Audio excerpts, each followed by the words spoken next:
그러므로 이제 그리스도 예수 안에 있는 자들에게는 결코 정죄함이 없나니 그들은 육신을 따라 행하지 아니하고 성령을 따라 행하느니라. 이는 그리스도 예수 안에 있는 생명의 성령의 법이 죄와 사망의 법에서 나를 해방시켰기 때문이라. 율법이 육신을 통하여서는 연약하여 할 수 없는 것이므로 하나님께서 죄 때문에 자신의 아들을 죄 있는 육신의 모양으로 보내 그 육신의 죄를 선고하셨으니 이는 율법의 의가 우리 안에서 이루어지게 하려 함이라. 우리는 육신을 따라 행하지 않고 성령을 따라 행하는 자들이라. 성령의 법에 따라 살라는 말씀으로 제목으로 말씀을 전파하겠습니다. 잠깐 기도하겠습니다. 예수님을 영접한 그리스도인, 이 그리스도인에게는 세상 사람들은 모르는 많은 변화가 일어나는데 그 중에 하나가 성령 하나님께서 그 사람의 몸 안에 들어가는 것입니다. 그렇게 되어서 이제 죽었던 영이 살아나고 혼은 지옥에서 구원을 받습니다. 이제 우리의 몸은 하나님이 영이 거하는 성전이 된 것입니다. 이제 성령께서는 결코 우리 안에 들어와 계신 성령께서는 우리를 떠나지 아니하시고 우리 몸 안에서 함께 동행하신다고 성경은 말씀하고 있습니다. 그러나 육신은 여전히 죄의 법 아래 있기 때문에 성령님의 인도를 거부하고 죄를 짓거나 또는 죄를 상상하거나 그렇게 할 때가 있습니다. 그러면 성령께서는 슬퍼하시기도 하고 우리가 올바른 판단을 하지 못하도록 지혜를 거두어가시기도 하고 조명을 끄시기도 합니다. 그러다가 죄를 자백하면 다시 영적으로 소생해서 하나님께서 주시는 건전한 생각과 지혜로 이제 무장하고 이제 그렇게 하는 것입니다.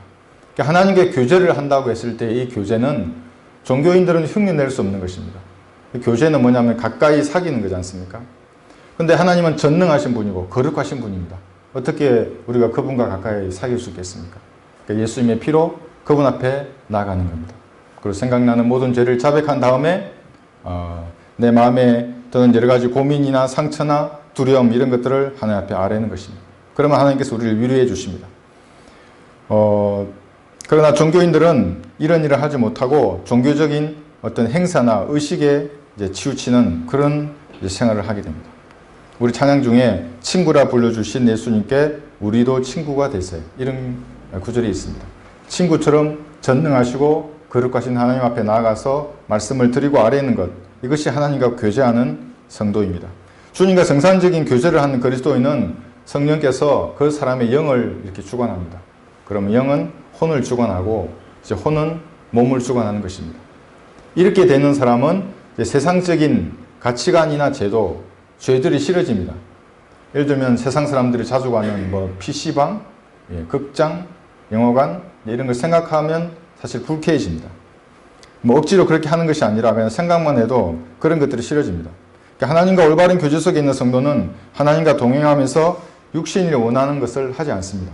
하나님께서 좋아하시는 것을 좋아하고 하나님이 싫어하는 것을 싫어하는 것이 올바른 교제 속에 있는 성도입니다.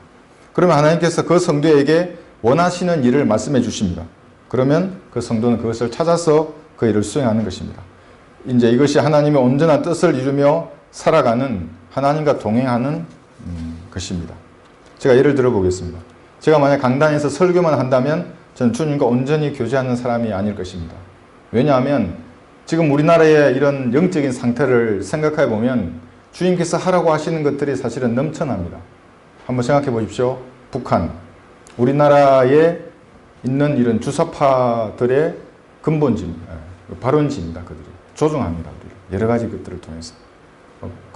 그러면 그리스도인이라 그러면 그 무엇을 할 것인가? 그들에게 가장 영향력이 있는 것은 무기도 아니고 다른 것이 아닙니다. 하나님의 말씀과 이 복음 전도지인데 그리스도인이 할 일은 그러면 무엇인지 사실은 명확해지는 것입니다. 예를 들면 사이버 공간, 모든 이단들이 장악해 버렸습니다. 여러분 유튜브나 페이스북이나 기타 네이버나 구글 마찬가지입니다. 들어가 보면 구원받는 방법이 은혜의 복음만 없습니다. 나머지 복음은 다 있는데 그러면 그리스도인들은 무엇을 해야 될 것인가? 명확해지는 것입니다.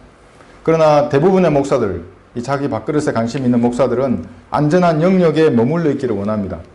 왜냐하면 그들은 이제 그것을 통해서 자기가 하고 싶은 설교도 하고 사람들로부터 존경도 받고 가족도 건사하고 그렇게 살아가기 때문입니다.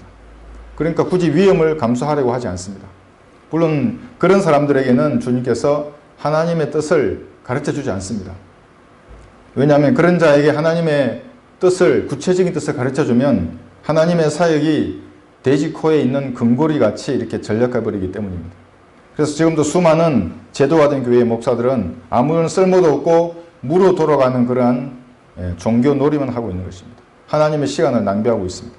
그런데 저와 여러분은 한반도의 이런 영적인 상태를 숙고하면서 기도해서 하나님께서 지시하시는 그 일을 찾아서 사명을 완수하는 성경들을 믿는 그리스도인이 되어야 할 것입니다. 근데 이것의 시작은 누구의 말도 아니고 주장이나 이론을 여러분이 동조한다고 되는 것이 아니라 성령 하나님의 인도하신 가운데 주님과의 1대1로 교제하는 것, 이런 만남에서 시작이 되는 것입니다. 성도가 위로를 받는 것은 죄를 자백하고 주님과 1대1로 만나는 것에서 시작이 되는 것입니다. 거룩하신 하나님과 기도와 말씀으로 만나고 찬양으로 교제하면 참된 위로를 받습니다. 그러면 그 사람에게 주님께서는 무엇을 하라고 말씀해 주십니다. 전도지를 전하는 것일 수도 있고 그 다음에 그 사람을 섬기는 것일 수도 있습니다. 이제 성도가 그 사명에 순종하여 실행하면 그 사람은 세상이 감당치 못하는 위로를 받습니다. 셋째 하늘에 올라가 있는 듯한 그런 감격 속에 살아갑니다. 우리 찬양 중에 황금길을 걸으며 기쁜 찬송 부르리. 저도 이 찬양을 부르면 제가 정말 셋째 하늘에 올라가 있는 듯한 그런 감격과 기쁨 속에 놓일 때가 많이 있습니다. 주님과 교제하는 것은 목사라고 잘하는 것이 아니고 또 성도라고 못하는 것도 아닙니다. 성경들을 믿는 그리스도인은 누구든지 할 수 있습니다. 그러나 아쉽게도 모든 성도가 내주하신 하나님의 뜻을 실행하며 사는 것이 아닙니다. 세상사에 묻혀 생업에 종사하다 보면 하나님과의 교제의 시간을 놓칠 수 있습니다. 성경을 읽거나 기도하는데 소홀해질 수 있습니다. 그러다 보면 자기도 모르게 이제 세상에 파묻혀서 눈에 보이는 것들만을 가지고 판단할 수 있습니다. 세상에서 배운 가치관이나 노하우 이런 것들로 모든 일을 판단하다 보면 이제 눈에 보이는 대로 살아가게 됩니다. 그러나 하나님께서 보시기에 이 눈에 보이는 일은 육신의 일들에 지나지 않습니다. 성경은 살리는 것은 영이니 육은 전혀 무익하니라고 말씀합니다. 먹고 마시고 가족을 부양하고 아이들을 키우며 열심히 살아가지만 사실 남는 것은 아무것도 없습니다. 조금 유익이 있다거나 최소한의 유익이 있다고 성경은 말씀하지 않고 육은 전혀 무익하다고 말씀합니다. 하나님을 배제한 육신의 일, 이 육신의 모든 수고는 먹고 마시며 자신의 배를 위해 하는 일들일 뿐입니다. 인간이 어떠한 고상한 표현을 포장해서 더 씌운다고 하더라도 성경의 말씀은 확고합니다. 살리는 것은 영이니 육은 전혀 무익하니라. 예수님께서는 입으로 들어가는 음식은 뒤로 나온다고 말씀하셨습니다. 자신의 배를 위해 일하며 살아가는 세상 사람들은 사실 먹고 배설하는 짐승과 별반 차이가 없습니다. 성경은 사람이 종교에 처해 있어도 깨닫지 못하면, 구원받지 않으면, 바른 성경을 선택하지 않으면 멸망하는 짐승들과 같다고 시편 49편 20절에서 말씀하십니다. 사람들은 이 단어를 쓰는 것을 좀 꺼리지만 성경은 똥이라는 말을 참 많이 사용합니다. 말라기 2장 3절에서는 보라 내가 너희의 씨를 썩게 하고 너희 얼굴에는 똥 곧 너희 엄숙한 명절에 똥을 바르리니 사람이 너희를 그 똥과 함께 치워버리리라.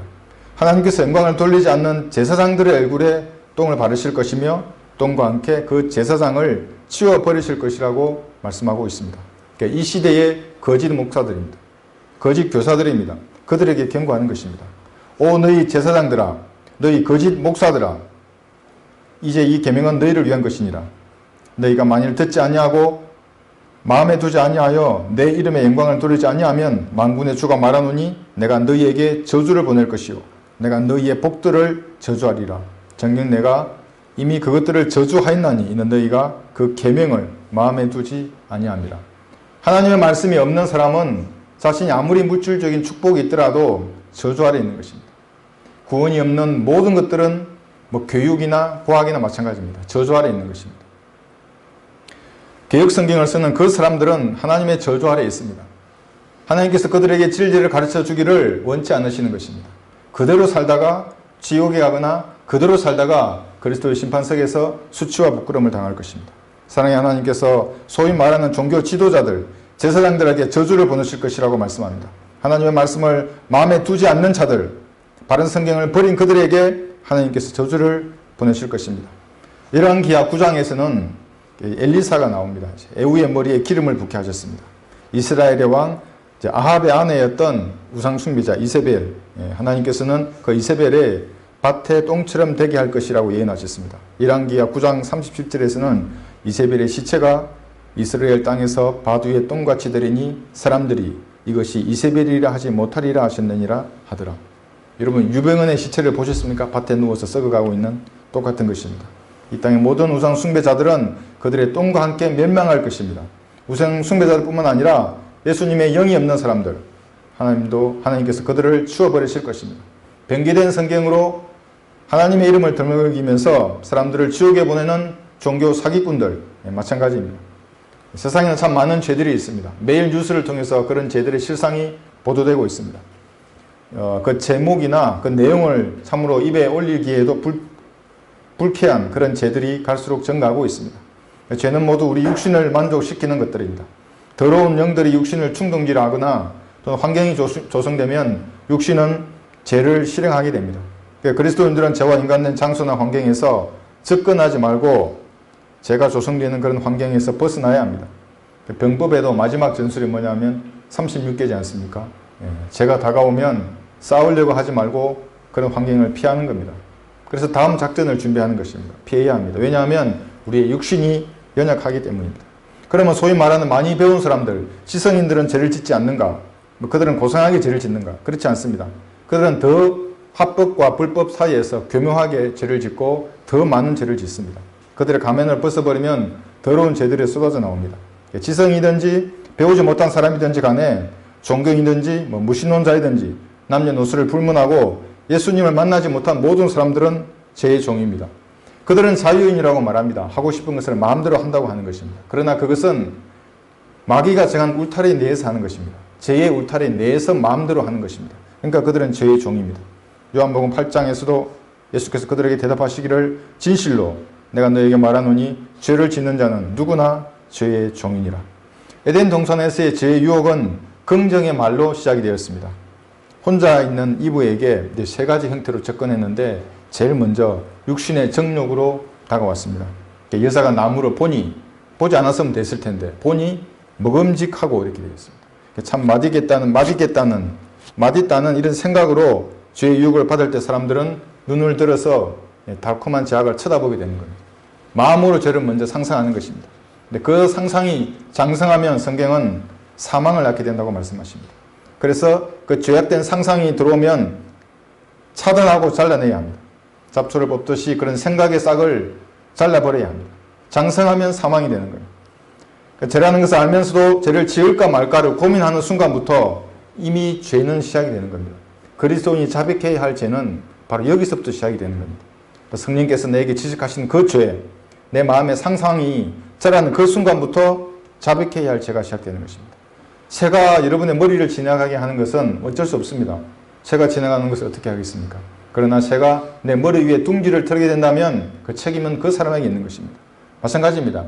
성경에서 마귀들이 공중의 새로 비유됩니다. 이 새들이 사람들에게 습관적으로 죄를 짓게 합니다. 습관적으로 술 마시고, 습관적으로 음행하고, 습관적으로 수근거리고, 판단하고, 또 습관적으로 분노하고 책임을 회피하는 등의 이러한 죄악의 쌍은 잘라내야 하는 것입니다. 죄는 처음에는 작은 생각에서 시작이 됩니다. 근데 그것이 발전하면 행동으로 옮기게 되고 마귀가 계속해서 충동질을 하게 되는 겁니다. 루시퍼가 처음에 죄를 지을 때를 한번 생각해 보십시오. 하나님의 보좌 위에 앉아 있다가 아래에 있는 하나님을 보고 처음에는 부러워하고 그러하다가 시기하게 되고 마지막에는 그 보좌를 찬탈하고 반영을 했던 것과 같습니다. 사탄은 금지된 열매를 이브 앞에서 아마도 먹어 보였을 것입니다. 이렇게 먹으라고, 이 과일을 이렇게 먹으라고, 죄를 이렇게 지으라고 아마 시범을 보였을 것입니다. 마찬가지입니다. 여러분의 생각 가운데서 마귀도 그렇게 하라고, 여러분이 보았던 TV나 책이나 예전에 지었던 그 죄의 장면을 떠오르게 해서 죄를 지으라고 그렇게 하는 것입니다. 그래서 그런 생각을 차단해야 합니다. 먹음직스럽고 탐스럽다는 마음이 그 사람을 지배하게 되면 결국 실행에 옮기는 것입니다. 그래서 성경은 열심을 다하여 내 마음을 지키라 있는 삶의 문제들이 거기서 나옴이라고 말씀합니다. 구원을 받을 때도 마음으로 믿어서 구원을 받지 않습니까? 마음으로 믿는 것입니다. 사람이 마음에서 나오는 것이 그를 더럽힌다고 말씀합니다. 그러니까 내가 마음 먹는 그대로 그 사람이 결정되는 것입니다. 다른 사람이 마음 먹은 것에 의해서 제가 영향을 받기도 합니다. 제가 피해를 보기도 하죠. 예, 마찬가지입니다. 그래서 마귀들은 끊임없이 여러분의 마음을 공격하는 것입니다. 그러면 먹음직스럽게 보이는 그 죄를 먹은 그 사람, 그 죄를 지은 사람은 어떻게 되겠습니까? 배부르고 만족하며 평안하게 살 수 있겠습니까? 성경은 이렇게 말씀하십니다. 잠언 23장 8절에서 내가 조금 먹은 것도 토하겠고 내 아름다운 말들도 잃어버리라. 이게 말이 뭐냐면 입으로 하는 아름다운 말입니다. 제가 어느 날 구령을 하게 되면 성령님께서는 성령 충만한 상태에서는 이 사람의 생각을 알게 하십니다. 그리고 다음에 무슨 말을 할지 알게 하셔서 여기에 적합한 말을 하게 되는 겁니다. 그럼 이 사람은 자기도 정말 감탄하는 겁니다. 그런데 말하는 저도 감탄합니다. 어떻게 이런 말씀과 이해가 내 안에서 나오는가. 아름다운 말이 나오는 겁니다. 성령 충만했을 때는. 그러나 내가 자백하지 않은 죄가 있다 그러면 그런 말은 생각나지 않습니다. 그 사람의 전곡을 찌르는 그 다음에 적합한 그런 비유나 예와 말씀이 떠오르지 않게 되는 것입니다. 자백하고 다시 성령 충만해지면 아름다운 말들이 나옵니다. 좀 거친 말이 언제 나오겠습니까? 바로 죄악이 충만했을 때 나오는 것입니다. 먹은집스럽게 보이는 죄를 아무 생각 없이 그냥 짓는 사람을 세상 표현대로 하면 이것은 소탐대실이라고 말합니다. 뭐냐면 작은 것을 탐하다가 큰 것을 잃어버리는 사람, 눈앞에 보이는 이익을 탐하다가 보이지 않는 더 큰 것을 잃어버리는 그런 경우입니다. 보통 세상 사람들은 이제 이런 사람들은 무슨 소인배라거나 어린아이 취급을 하게 됩니다. 왜냐하면 눈앞에 보이는 사탄같처럼 달콤한 것만을 쫓아가기 때문입니다. 그러나 그리스도인들은 눈에 보이는 것만을 쫓아가지 않습니다. 왜냐하면 고린도후서 4장 18절에는 우리가 바라보는 것은 보이는 것들이 아니요 보이지 않는 것들이라. 이는 보이는 것은 잠깐뿐이지만 보이지 않는 것들은 영원하기 때문이라. 그래서 그리스도인들은 순간의 재단에 영혼을 불태워버리는 어리석은 자가 아닙니다. 작은 쾌락을 먹다가 이미 먹은 것까지 다 토해버리고 이 땅에서 뿐만 아니라 영혼에서 받을 상급을 모두 잃어버리는 그런 사람들이 아닙니다. 또 저희는 안목의 정욕도 있습니다. 보기에 좋은 것. 예, 보기에 좋은 것. 이것이 아무것도 아닌 것처럼 보이지만 명예와 사람들의 인정, 이것은 참으로 끈질기게 그 사람들을 괴롭힙니다. 저도 주님께 연단을 받을 때 끝까지 괴롭혔던 게 바로 이 명예라는 것들입니다. 제 동기나 후배들, 선배들을 보면서 그런 것들을 부러워하고 이런 그러한 마음들이죠. 그런데 어느 순간에 세상의 명예는 정말 보잘것없다는 것을 알았습니다. 성경들음 있는 그리스도인의 명예는 뭐냐면 주님께서 제게 위임하신 그 사역, 그 사명들, 그것을 수행하다가 장렬하게 전사하는 겁니다. 그것이 저와 여러분의 가장 큰 명예입니다. 주님의 일을 하면서 여러 가지 고난과 상흔들이 다가오면 그것은 주님 앞에 갔을 때의 빛나는 훈장으로 받는 것입니다. 열심히 싸우다가 장렬하게 전사하는 것. 세상 사람들은 잘 모릅니다. 제가 어느 날 제 인터넷 채널에 장렬하게 전사하라 그러니까 제가 죽는 것으로 생각하고 어떤 사람들 그렇게 하는데 그런 말이 아닙니다. 하나님께서 여러분에게 부여하신 그 일, 저에게 부여하신 그 일을 위해서 열심히 최선을 다하다가 주님 앞에 가는 것입니다. 잠언 18장 18절에서는 부귀와 명예가 나와 함께 있으니 정녕 지속되는 부와 의도 그리 아니라. 여기서 나는 뭐냐 하면 지혜인데 하나님의 속성을 이렇게 의인화한 겁니다. 그 지혜인데 뭐냐면 부귀와 명예는 그러니까 하나님과 함께 있는 것입니다. 하나님과 함께 하나님이 지시하신 일을 하면 부와 명예가 따르는 것입니다. 죄들은 유쾌하고 항상 기분 좋은 이런 긍정적인 감정을 자극합니다. 잠언 9장에서는 도둑질한 물이 달고 몰래 먹는 빵이 맛있다고 이렇게 미혹합니다. 또 그러나 이제 잠언 5장에서는 죄의 마지막은 쑥같이 쓰고 양날 가진 칼처럼 날카로운 것임을 잊지 말아야 합니다. 죄를 버리지 않는다면 잠언 7장의 말씀대로 결국 화살이 그의 간을 꿰뚫을 것이요 마치 새가 자기 목숨을 잃는 줄도 모르고 급히 덫으로 달려가는 것과 같으니라고 성경은 경고하고 있습니다. 그러니까 초전에 이런 생각이 날 때 뽑아서 쫓아버려야 합니다. 찬양하고 기도하고 성경을 펴서 읽어야 합니다. 전도지를 꼼꼼히 읽어보는 것도 괜찮습니다. 그렇게 하면 더러운 생각들이 비온 뒤에 하늘처럼 모두 사라져버립니다. 이런 방법으로 한 번 승리하게 되면 두 번째, 세 번째 싸움에서도 여러분들은 이길 수 있습니다. 저는 르커만 목사님의 20세기 순회 설계자의 회고로 이 책을 제가 이렇게 조금 침체되면 읽습니다. 한 50번 이상 읽은 것 같습니다. 그러면 감동이 제 마음을 이제 적시게 됩니다. 마귀와 육신적인 잔재가 모두 사라져 버립니다. 또 제가 만든 그림 전도지도 다시 한번 읽어봅니다. 그러면 세상 것들이 주지 못하는 평안과 기쁨이 다시 솟아나는 것입니다. 그러니까 세상 사람들은 죄의 울타리 속에서 자신들이 자유롭다, 자유인이다 이렇게 얘기합니다. 어떤 사람들은 한 50보 정도 죄를 짓고 어떤 사람들은 100보 정도 이렇게 죄를 짓습니다. 그러니까 50보, 100보라는 거죠. 그들은. 저가 쳐놓은 그물과 울타리 속에서 자신들이 원하는 대로 마음대로 자유롭게 살아간다고 생각하지만 사실 이들은 모두 죄의 종입니다. 그 울타리를 벗어날 수 없습니다. 비록 예수님을 만나 구원은 받았지만 바른 성경을 쓰지 않는 사람들, 그 사람들도 죄의 종입니다. 물론 도덕적으로 깨끗한 삶을 사는 사람들이 있습니다. 주변에 보면 500명이 넘는 교회가 있다고 하는데 그 교회 회원들 중에도 아마 세상 사람들보다는 깨끗한 삶을 사는 사람들이 있을 것입니다. 간음이나 술 취함이나 도둑이나 사기 같은 죄를 짓지 않는 그런 사람들이 있을 것입니다. 불교의 중들 중에도 드물지만 있습니다. 이런 사람들이.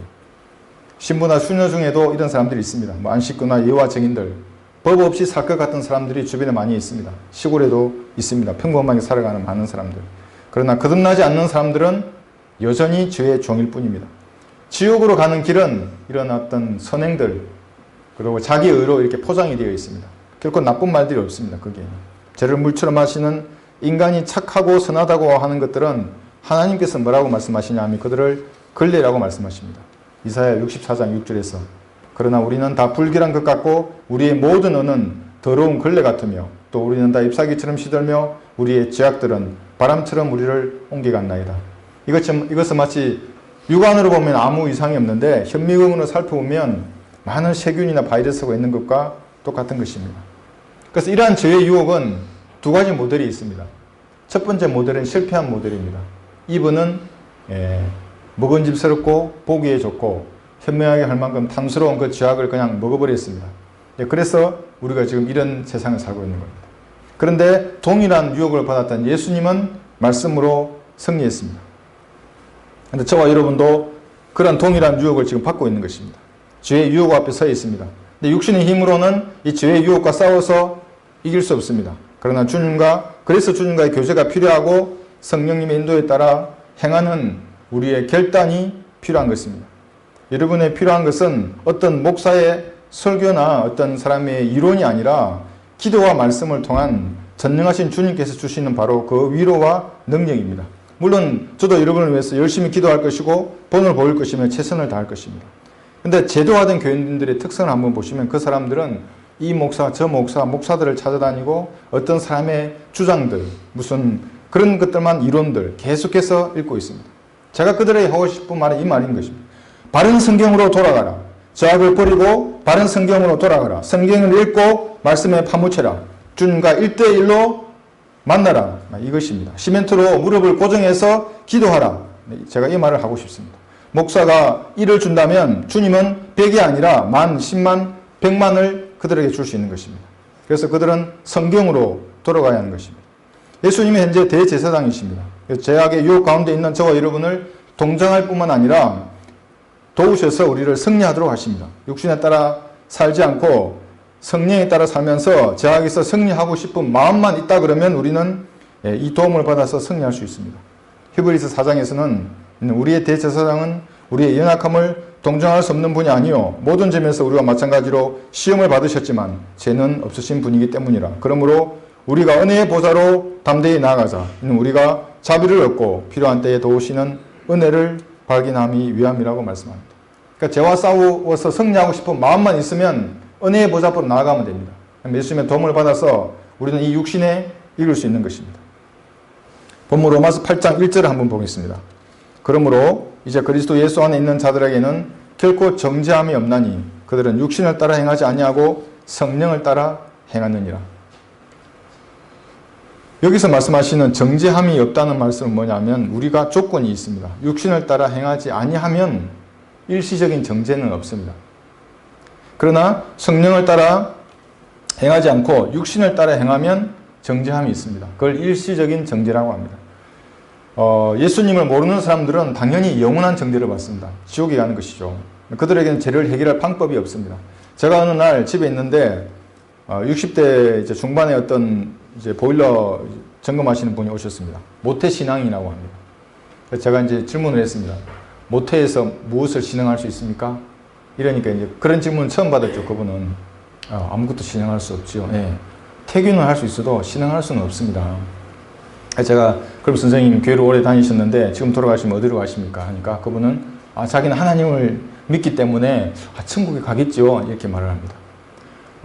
그러나 그 야고보서에서는 마귀도 하나님을 믿고 떨기까지 하는데 마귀는 지옥에 가지 않습니까?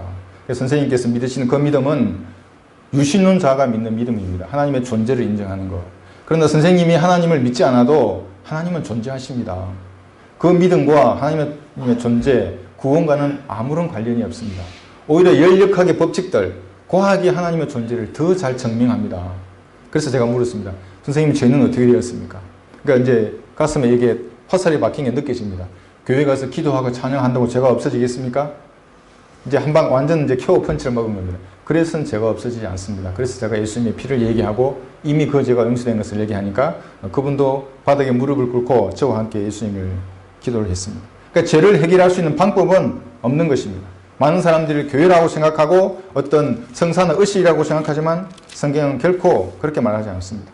피 흘림이 없이는 제사함이 없는 것입니다. 예수 안에 있으면 정죄함이 없습니다. 무죄함입니다. 그것은. 그러니까 예수님 안에 들어오는 것은 교회에 출석하는 것이 아니고 목사의 말을 잘 듣는 것도 아닙니다. 교회에 봉사하는 것도 아닙니다.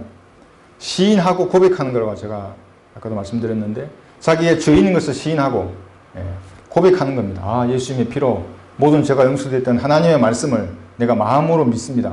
이렇게 고백하는 것입니다. 그렇게 하면 예수 안에 들어가게 되고 정죄함이 없습니다. 무죄함이 되는 것입니다. 그런데 여러분에게는 죄가 없습니까? 이 질문에 나는 당당하게 나는 전혀 죄가 없어 이렇게 하실 분은 아마 없을 것입니다. 그리스도인은 자신이 죄인임을 인정했기 때문에 그리스도인이 되었습니다. 그런데 우리에게 죄가 없습니까? 하나님 보시기에는 죄가 없는 것입니다. 우리 스스로 보기에는 죄인이지만 예수님의 피로 우리의 죄들을 씻겼기 때문에 하나님 보시기에는 죄가 없습니다. 저와 여러분이 받을 죄에 대한 심판은 예수님에게 내려졌습니다. 예수님이 십자가에서 대신 심판을 받으셨고 우리는 그 사실을 믿었습니다. 그러니까 예수님께서는 우리의 죄들을 지옥의 불 속에 우리의 죄들을 버리셨습니다. 그래서 예수님을 거부하는 사람들은 지옥에 가서 자신의 버려진 죄를 보게 되는 것입니다. 그리스도인은 어떤 죄를 짓지 않더라도 지옥에는 가지 않습니다. 영원한 정죄를 받지 않습니다. 이것이 다윗이 받은 자비보다 더 확실한 자비입니다. 이것이 가능한 이유는 우리가 예수님의 몸이고 살이고 그 뼈의 지체가 되었기 때문입니다. 이제 한번 보십시오. 여러분, 예수님이 계시고 왼편과 오른편에 죄인이 같이 달렸습니다. 십자가가 이제 3명의 죄인이 달렸던 거죠. 왼편에 있는 죄인은 처음에는 예수님을 거부했지만 나중에는 예수님을 인정합니다. 이렇게 했죠. 이 죄인은 뭐냐면 자기 안에는 죄가 있었습니다. 우리와 똑같습니다. 우리도 우리 안에 죄가 있습니다. 그런데 이 죄인을 지옥에 보내는 머리 위에 있는 그 죄는 예수님의 피로 용서되었습니다. 왼편에 있는 죄인은. 그래서 이 사람은 지옥에 가지 않고 낙원에 간 겁니다. 예수님 오른편에 달린 그 죄인은 어떻게 되냐면 똑같이 이 사람 몸 안에 죄가 있었습니다. 우리와 똑같이. 그런데 머리 위에 있는 이 죄도 이 사람은 용서받지 못했기 때문에 지옥에 간 것입니다. 그런데 예수님 안에도 죄가 없었고 예수님 위에도 죄가 없는 분입니다. 그래서 예수님은 우리의 완전한 희생제물이 되셨던 것이죠. 그 왼편에 있는 죄인과 우리는 같은 겁니다. 비록 우리 안에 있는 죄가 있지만 우리를 지옥에 보내는 우리 머리 위에 있는 죄들은 예수님의 피로 다 용서가 된 것입니다. 그 찬양 가사를 보면 그 옛날 골고다 언덕길에 십자가 지고 가신 주 날 위해 큰 고통 당하셨네. 그 사랑 정령 잊지 못하네. 동산 언덕 위에 세워진 새 십자가 그 위에 새 죄인 달리셨네. 그 가운데 세상 죄 담당하신 어린 양 내 죄를 대속했네. 이런 가사가 성경적인 그런 교리 위에 만들어진 가사이고 가사를 의미를 아는 사람은 이 가사를 부르면서 감동할 수 있습니다. 그러나 의미 모르는 사람은 그냥 이제 이술만 이렇게 하는 겁니다. 많은 제독교인들이. 그러면 우리가 예수님의 피로 지옥에 가지 않고 죄에 대해서 영원히 자유롭게 되었다고 해서 죄를 지어도 된다는 말입니까? 결코 그럴 수 없습니다. 로마서 6장에서는 너희가 자신을 종으로 들여 누구에게 순종하든지 순종하는 자의 종이 되어 죄의 종으로 사망에 이르든지 혹은 순종의 종으로 의에 이르는 줄을 알지 못하느냐 이렇게 말씀하십니다. 죄의 종이 되면 육신은 사망에 이를 수 있습니다. 이것을 일시적인 정죄라고 합니다. 그래서 베드로전서에서는 자유롭게 행하되 너희의 자유를 악의 구실로 사용하지 말고, 즉 죄 짓는 데 사용하지 말고 하나님의 종들로서 사용하라고 말씀합니다. 어떤 죄도 우리를 지옥에 보내지 않는 확실한 자비가 있다고 해서 다시 구원받기 전에 그러한 죄를 저기게 되면 성경은 뭐라고 말씀하시냐면 개와 돼지의 비유를 들어서 설명하고 있습니다. 베드로후서 2장에서는 이렇게 말씀합니다. 그러나 참된 잠언대로 그들에게 이루어진 것이니 개는 그 자신이 토해낸 것으로 다시 돌아가고 또 돼지는 씻고 나서 그녀의 진창 속에 뒹군다 하였도다. 제가 처음에 헌신하고 나서 처음에 헌신했을 때입니다. 아주 오래전에 갈등이 있으면 집 밖으로 뛰쳐나가는 습관이 있었는데, 제가 소파에서 일어섰는데 밖으로 나가려고 누가 저를 밀어서 소파에 앉히는 겁니다. 아무도 없는데. 그럼 뭐라고 나한테 소개하냐면, 네가 밖으로 나가면 너는 비참하게 될 거야. 그 죄지로 나가면 너는 비참하게 될 거야. 한 3번을 그렇게 하는 거예요. 그래서 제가 소파에서 못 일어나고 그대로 앉아 있었습니다. 죄를 지러 나가면 비참하게 된다는 것을 제가 알았기 때문에 그렇습니다. 이 말씀은 변개된 성경으로 마귀의 교리를 가르치는 거짓 선지자, 거짓 교사들에게 하는 말입니다. 개와 돼지는. 그러나 이것을 이제 우리에게 적용해 볼 수 있습니다. 그러나 구원받은 사람은 언제든지 죄를 지었으면 자백하고 다시 주님 앞으로 돌아가면 정결케 됩니다. 이게 그리스도인의 가능성입니다. 어떤 죄도 상관없습니다. 진지하게 죄를 자백하고 보혈의 능력으로 씻겨달라고 하나님 앞에 간구드리면 새롭게 됩니다. 여러분도 그런 경험을 해보셨을 것입니다. 요한일서 1장에서 우리가 우리의 죄들을 자백하면 그는 신실하시고 의로우셔서 우리 죄들을 용서하시며 모든 불의에서 우리를 깨끗게 하시느니라. 이런 믿음이 있으면 바로 자백하면 됩니다. 그러나 이제 조금 믿음이 부족하면 하루나 이틀도 걸릴 수 있죠. 몇 시간이 걸릴 수도 있고. 하나님의 시간을 낭비하는 겁니다. 그러지 마시고 제가 죄에 대한 양심의 어떤 찔림이 있으면 즉시 자백하는 겁니다. 이제 문제는 종교적인 열성을 보이는 거듭나지 않는 사람들입니다.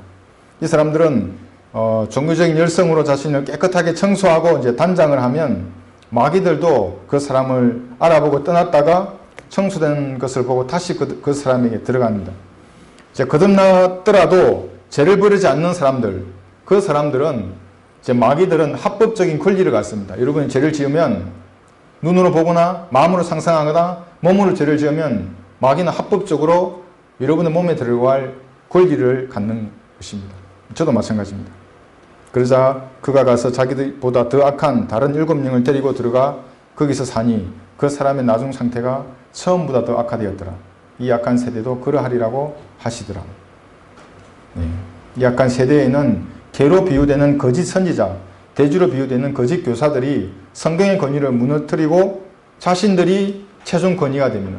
하나님의 자리를 찬탈한 자들인 것입니다. 변개된 성경을 가지고 말씀을 가르치는 모든 자들은 성경은 그래서 개와 돼지라고 하는 것입니다. 말씀의 형사는 권위를 빼앗고 하나님의 자리에 대신 앉아있기 때문에 개와 돼지라고 말하는 것입니다.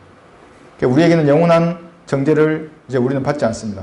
그렇다고 육신에 따라 살면서 아무렇거나 죄를 짓게 된다면 안 되는 것입니다. 심사숙고해야 됩니다. 왜냐하면 여러분 죄가 보이면 달콤한 죄들입니다. 그 옆에는 사망도 함께 있다는 것을 늘 우리가 유의해서 명심해야 합니다. 죽음에 낯을 든 칼, 제 복음전도지 보면 나오는데 같이 있는 것입니다. 달콤해 보이면 항상 조심해야 됩니다. 죽음의 천사가 옆에 있는 것입니다. 로마서 8장 2절에 보면 이제 이는 그리스도 예수 안에 있는 생명의 성령의 법이 죄와 사망의 법에서 나를 해방시켰기 때문이라고 말씀합니다. 두 개의 법이 여러분에서 싸우는 겁니다. 생각의 법, 구원받은 사람은 생각의 법으로는 하나님을 기쁘시게 해드리고 싶은데 이 육신은 사망의 법을 여전히 섬기는 겁니다. 그래서 바울은 비참한 몸이라고 얘기하지 않습니까? 그런데 이제 이 싸우는 이들 중에서 밖으로 표출되는 것이 이제 여러분의 행동으로 이제 드러나는 것입니다. 죄 지을 수 있는 상황에서 육신은 죽은 줄로 여겼을 때 여러분은 죄와 사망의 법을 이기는 것입니다. 생각의 법과 이 죄와 사망의 법은 계속해서 싸울 것입니다. 둘 다 강화되지는 않습니다.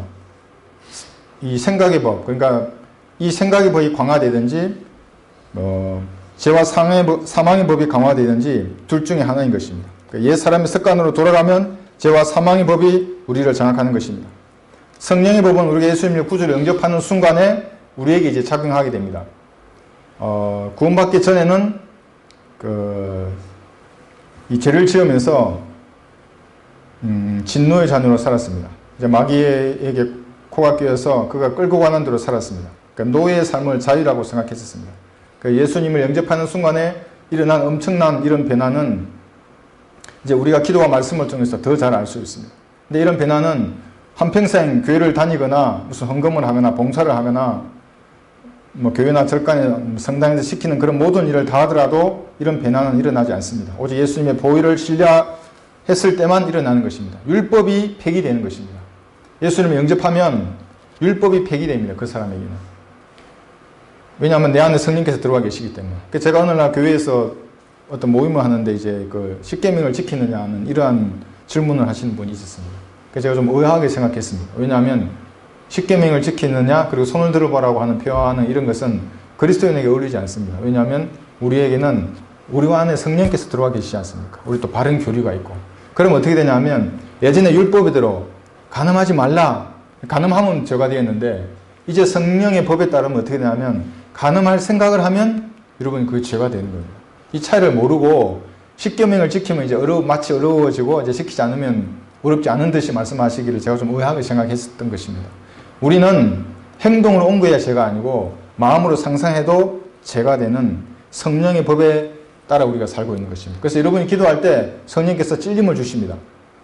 율법으로는 있을 수 없는 일입니다. 율법은 행동을 해야 범해야 어겨야 그것이 간음이고 도둑이고 그랬는데 도둑질할 생각만 해도 여러분 그것이 죄가 되는 성령의 법에 살고 있는 것입니다. 이것이 이제 율법 아래에 있는 사람들보다 우리가 더 거룩하게 살 수 있는 것입니다.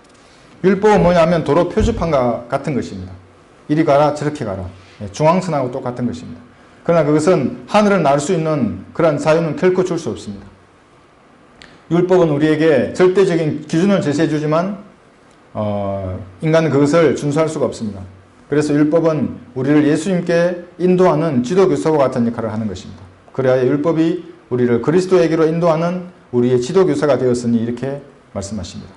죄인에 대해서 율법은 합법적으로 죽음을 요구합니다. 만약 여러분이 예수님의 피 아래 있지 않는다면 우리의 육신은 죄 때문에 죽어야 하고 혼은 지옥에 가야 마땅합니다. 그래서 율법은 죄인에게 죄에 대한 대가를 요구하는 것입니다. 그러니까 누구에게나 죄의 삭은 사망이기 때문에 그렇습니다. 그래서 이 율법을 이루기 위해서 예수님께서 오신 거죠. 그래서 십자가에서 저주가 되신 것입니다. 예수님 우리의 죄를 제거하기 위해서 자신의 육신의 죄를 승고하셨습니다. 그리고 우리가 받아야 할 죄에 대한 심판을 예수님께서 대신 받으셨습니다. 이렇게 우리 죄들이 용서되었습니다. 로마서 8장에서는 율법의 의가 우리 안에서 이루어지게 하려 함이라. 우리는 육신을 따라 행하지 않고 성령을 따라 행하는 자들이라 이렇게 말씀하고 있습니다. 율법의 의가 우리의 행위를 통해서 이루어져야 한다면 여러분도 지금 열심히 율법에 적혀 있는 대로 행해야 하지만 그것이 아니라 우리 안에 있는 성령을 통해서 율법의 의가 이루어지는 것입니다. 결론을 맺겠습니다. 우리가 육신을 따라 산다면 우롱당하지 아니하시는 하나님께서 우리가 뿌린 대로 거두게 하실 것입니다. 우리의 몸이나 우리가 하는 일이나 자신과 관련된 모든 것을 통해서 육신이 뿌린 대로 거둘 것입니다. 육신의 일들은 분명히 나타납니다. 갈라디아서 5장 19절 말씀했어. 곧 간음과 음행과 더러운 것과 음욕과 이것이 전부 네 가지가 육신적인 성적인 죄들입니다. 우상 숭배와 마술과 원수 맺음과 다툼과 질투와 분노와 투정과 분열과 이단들과 시기와 살인과 술 취함과 흥청거림과 또 그와 같은 것들이라. 내가 지난 말한 바와 같이 미리 말하노니 그런 짓들을 하는 자들은 하나님의 나라를 상속받지 못할 것이라. 이것이 17가지 육신의 일들이 이것을 하게 되면 우리는 순간의 재난에 영혼을 불태우는 어리석은 자가 되는 것입니다. 그러나 육신이 아니라 우리 안에 있는 성령을 따라 행한다면 여러분들은 성령의 열매를 거두게 될 것입니다. 사랑과 기쁨과 화평과 오래 참음과 친절과 선함과 믿음과 온유와 절제니 그러한 것을 반대할 법이 없느니라. 그리스도 예수 안에 들어와 있는 사람들은 그리스도 예수 밖에 있는 사람들과는 다릅니다. 우리는 결코 지옥에 가는 영원한 정죄를 받지 않습니다. 예수님께서 우리 죄를 다 갚아주셨기 때문에 그렇습니다. 그러나 세상을 살아가면서 우리가 성령을 따라 행하지 않는다면 문제는 달라집니다. 왜냐하면 너희가 육신을 따라 살면 죽을 것이나 성령을 통하여 몸의 행실을 죽이면 살리라고 말씀하기 때문입니다. 우리의 옛사람이 구원받기 전에 즐겼던 육신적인 습관들을 계속해서 행하면 일시적인 정죄를 받을 수 있습니다. 그러므로 우리 자신을 저에게는 죽은 자요 예수 그리스도 우리 주로 말미암아 하나님께는 산 자로 여기면서 성령의 법에 따라 살아야 하겠습니다. 육신은 죽은 것을 여기고 죄와 피 흘리기까지 싸우면서 왕의 자녀답게 거룩한 삶을 살아야 합니다. 여러분 육신이 아니라 성령에 따라 행하며 사시기를 바랍니다.